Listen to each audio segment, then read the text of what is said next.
Well, the unrest in Iran has now entered a crucial stage. People are on the streets since the past more than 2 weeks, and the crackdown continues, with Iranian officials claiming that they have increased their level of confrontation with those that they call rioters. U.S. President Donald Trump has promised the Iranians that help is on its way. Now, here's the latest development in a nutshell. The latest reports, as per some human rights groups, say that over 2,500 people have been killed, 16,784 have been detained. However, there is no official confirmation on these deaths and arrests by the Iranian authorities so far. The Islamic Republic reportedly allotted 26-year-old Irfan Soltani 10 minutes to say a final goodbye to his family before he's hanged to death. Internet isolation in Iran is making it tough to differentiate between facts and facade. Iran is facing internet shutdown since over 144 hours now.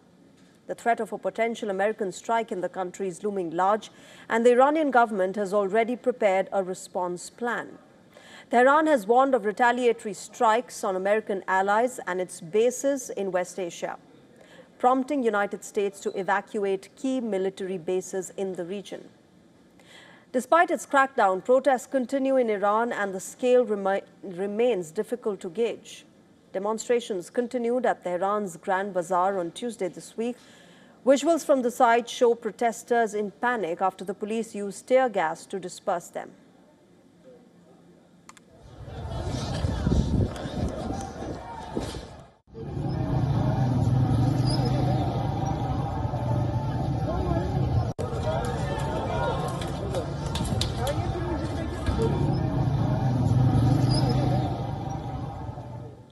In another video that surfaced on social media on the 12th of January, dozens of bodies can be seen lying inside and outside Tehran's morgue.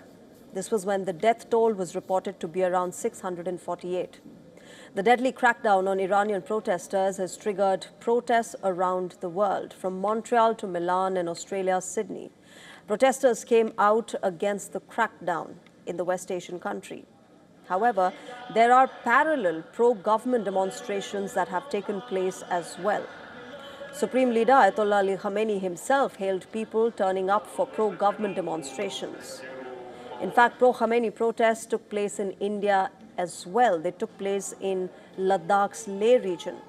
The demonstrations took place in Kargil as well, where hundreds gathered on the streets, raising slogans and waving Indian and Iranian flags. As tensions continue to mount in and around Iran, the exiled Crown Prince Reza Pahlavi has urged the Iranian army to side with the protesters. و اما پیام ویژه‌ای دارم به پرسنل ارتش. شما ارتش ملی ایران هستید، نه ارتش جمهوری اسلامی. وظیفه دارید از جان همیهنانتون حفاظت بکنید. فرصت زیادی براتون نمونده. به مردم هرچه زودتر بپیوندید. So far, the Iranian armed forces have maintained their loyalty to the regime. There are no reports of widespread defections as of now. Iranian forces are spearheading the crackdown on the protesters. Let's dive deeper into Ayatollah Ali Khamenei's structure of power at the moment. The entire system of governance centers around the Iranian supreme leader. He commands control over 4 key components of the regime. The Supreme Leader is the Commander-in-Chief of the Armed Forces. Men serving the Islamic Revolutionary Guard Corps, or the IRGC, and Artish report directly to the Supreme Leader. After the Supreme Leader comes the President and the Guardian Council, who serve as the executive head and constitutional gatekeeper, respectively. The President oversees the National Security Council, and all the laws passed by the Parliament must be approved by the Guardian Council, who directly reports to Ayatollah Ali Khamenei. The power trickles down the hierarchy, but the ultimate authority remains with the Supreme Leader, Ayatollah Ali Khamenei. Even a smallest crack in the system can trigger a collapse, but so far, the pillars of Khamenei regime seem to be standing intact with him. All right, let's try and get a perspective on the Iranian situation. At the moment, I'm joined by Dr. Kadira Pethi-Yagoda. He's a geopolitical expert and an Australian diplomat joining us live from London. Dr. Kadira, good evening. I want to start by asking you what you think of Reza Pahlavi's urge for the Iranian army, for Artesh to join the protesters. So far, we haven't seen the defections. And we all know that one of the crucial things to happen for any regime change in any part of the world, in any country, is for their army personnel to defect. So far, that hasn't happened. Yes, and it's unlikely to happen, I would say, because you've got, despite what's being said in the Western media, there isn't a popular opposition in Iran that's large enough to actually trigger a complete regime change. The original protests were by business owners who were unhappy with economic issues, but were actually supportive of the Ayatollah. And then afterwards, you've had these kind of external involvement, which you've had the US Secretary of State admit that there were Mossad agents working with the rioters, and you've had Israeli media kind of admit that as well. And then in addition to that, if there is an external attack by the US, that really increases nationalism. So even though the army's officers, even those who may dislike the clerical rule, they would still fear state collapse even more.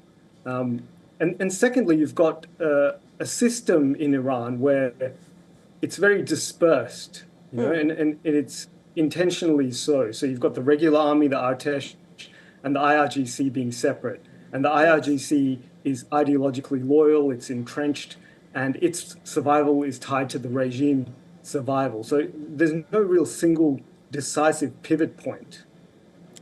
Right. So, Dr. Qadira, just the very fact that the IRGC is tied ideologically and, its entire existence centers around the supreme leader and to protect the ideology, do you therefore think that the United States has realized this time around as well, that it's going to be hard to get into the security apparatus of the supreme leader and sort of try and get this regime change done?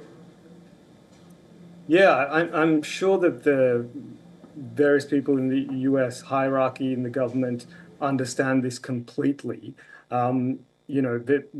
These have been things that have long been known, that the IRGC's assets are dispersed, they're underground, they're often dual use, they're mobile, they're embedded in civilian areas. You've got air defenses that have been supported by the Russians. You've got missile retaliation capability.